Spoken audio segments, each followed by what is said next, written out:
성경에는 영생이란 말이 종종 나옵니다. 따라서 우리 기독교에서는 이 영생이란 말을 많이 합니다. 이 시간 이 영생이란 말의 뜻을 조금 생각하고자 합니다. 보통으로 영생하면 죽은 후에 천당 가는 것으로 생각합니다. 물론 그것도 포함됩니다. 그렇지만 그것은 영생의 한 부분이요, 전체는 아닙니다. 성경에는 그렇게만 말씀하지 않았습니다. 영생은 지금 현재 당장 얻을 수 있습니다. 요한복음 5장 24절에 내가 진실로 너희에게 이르노니 내 말을 듣고 또 나 보내신 이를 믿는 자는 영생을 얻었고 심판에 이르지 아니하나니 사망에서 생명으로 옮겼나니라, 이렇게 가르쳐 줍니다. 여기 보면 내 말을 듣고 나 보내신 이를 믿는 자는 영생을 얻었다고 하였습니다. 이미 현재에 소유했다고 하였습니다. 사망에서 생명으로 이미 옮겨졌다고 가르쳐 줍니다. 요한일서 5장 12절을 읽으면 이렇게도 말씀하셨습니다. 아들이 있는 자에게는 생명이 있고 하나님의 아들이 없는 자에게는 생명이 없느니라. 곧 하나님의 아들이 있는 자에게는 이제 생명이 있다고 말씀하셨습니다. 이제 그 뜻을 잠깐 생각하겠습니다. 영생이란 물론 생명을 의미합니다. 영원한 생명을 의미합니다. 이 생명은 곧 하나님의 생명입니다. 하나님께만 이 영생이 있습니다. 이 하나님의 생명이 곧 그리스도로 세상에 오셨습니다. 그러므로 그리스도를 믿고 그리스도를 그 마음에 영접하는 이는 그리스도가 그 마음 속에 계십니다. 그러므로 자연히 영생을 그 마음 속에 소유하게 되는 것입니다. 이 생명은 영원 불멸의 생명인 까닭으로 영생이라고 부릅니다. 그런데 이렇게 그리스도가 우리 사람의 마음에 계시게 되면 그 사람 자체에 큰 변화가 일어납니다. 즉각적으로 그 사람에게 과격한 변화가 일어납니다. 모든 육에 속한 것을 없어지고 영적으로 변합니다. 고린도후서 5장 17절에 이 변화를 가리켜서 이렇게 기록하였습니다. 그런즉 누구든지 그리스도 안에 있으면 새로운 피조물이라. 이전 것은 지나가시니 보라 새 것이 되었도다. 곧 새로운 사람, 다시 말하면 새 마음, 새 생각, 새 사랑, 새로운 즐거움, 새로운 소망, 새로운 생활로 변화되는 것입니다. 그러므로 이 체험을 신생 혹은 새로이 난다는 말로 표시합니다. 또는 중생, 거듭 난다는 말로도 표현합니다. 가령 쉽게 말하면 어린애가 어두운 모태 속에 있다가 광명한 세상에 나오는 것과 비슷합니다. 육의 세계에 있다가 영의 세계로 옮겨집니다. 우리가 세상에 올 때 이렇게 이 세상의 남으로 출생함으로 세상에 옵니다. 다른 방법으로 우리 인간은 세상에 올 수 없습니다. 오직 출생을 통하여 이 세상에 옵니다. 이 신생, 거듭나는 것도 영적 세계에 나는 것도 거듭 영으로 출생함으로 말미암아 영의 세계, 곧 천국에 들어가는 것입니다. 그러므로 예수께서는 분명히 말씀하셨습니다. 너희가 거듭나지 아니하면 천국에 들어가지 못하느니라 하였습니다. 천국은 담을 넘어서는 들어갈 수 없습니다.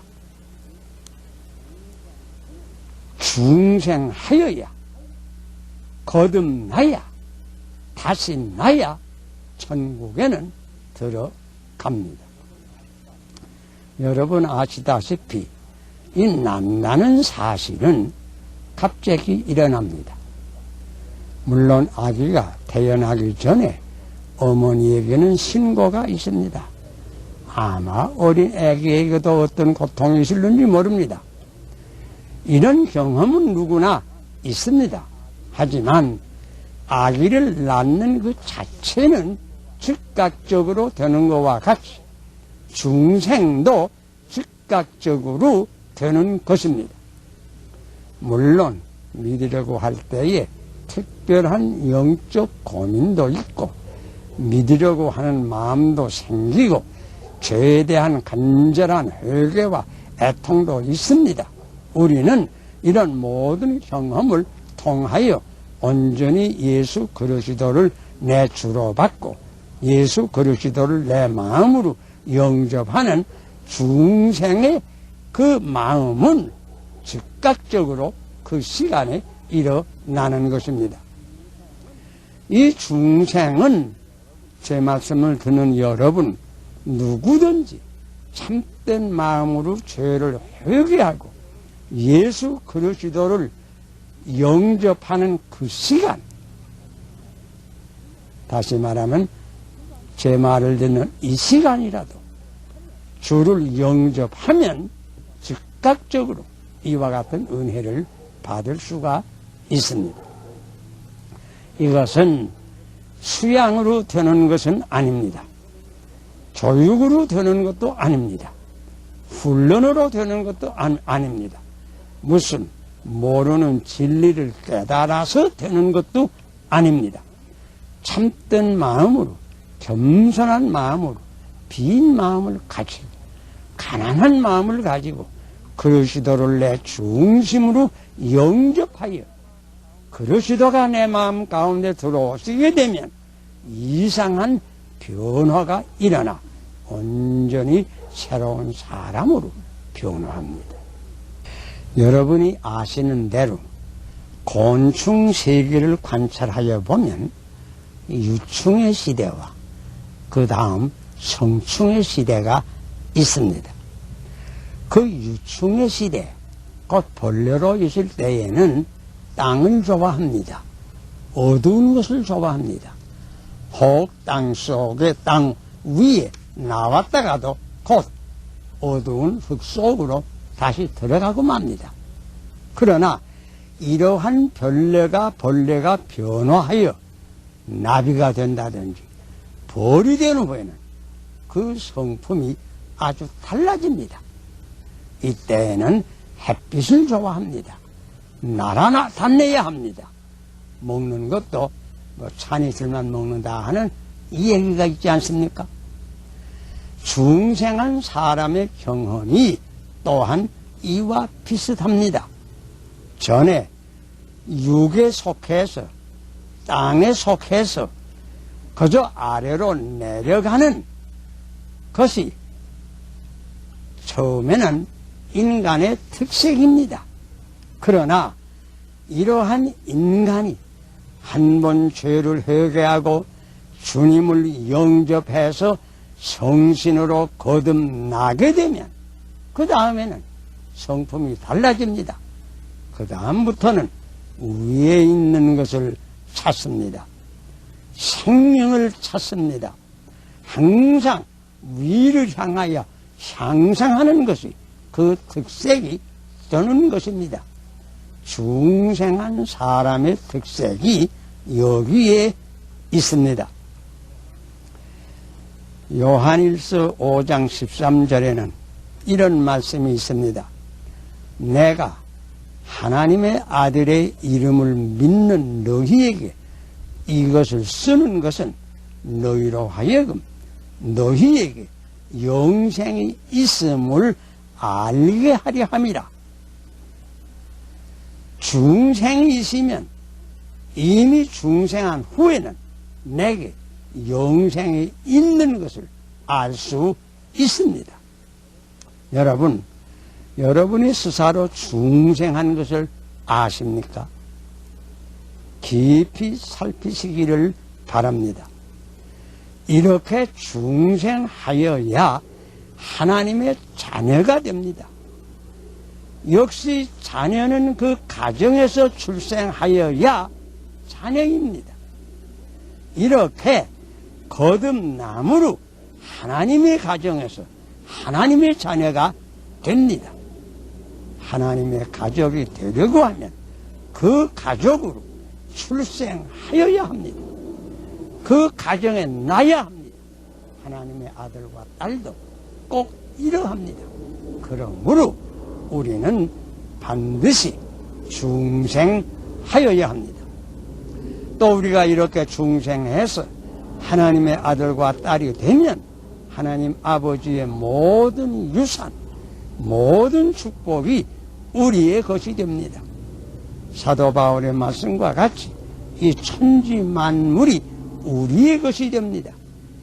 금생과 내생의 모든 축복이 우리의 것이 됩니다.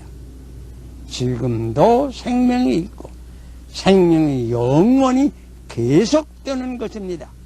이 얼마나 영광스러운 축복입니까?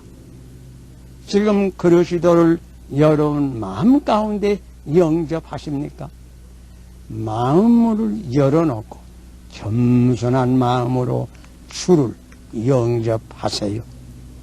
그리하면 영생을 이제라도 얻을 수 있습니다. 기독교회, 교회, 물론 철학이 있습니다. 신학도 있습니다. 신조도 물론 있습니다. 여러 가지 의식도 있습니다. 여러 가지 위대한 도덕적 교훈도 있습니다. 그러나 그 자체가 기독교는 아닙니다. 그것은 다 기독교에 관한 것입니다. 기독교는 근본적으로 생명의 종교입니다.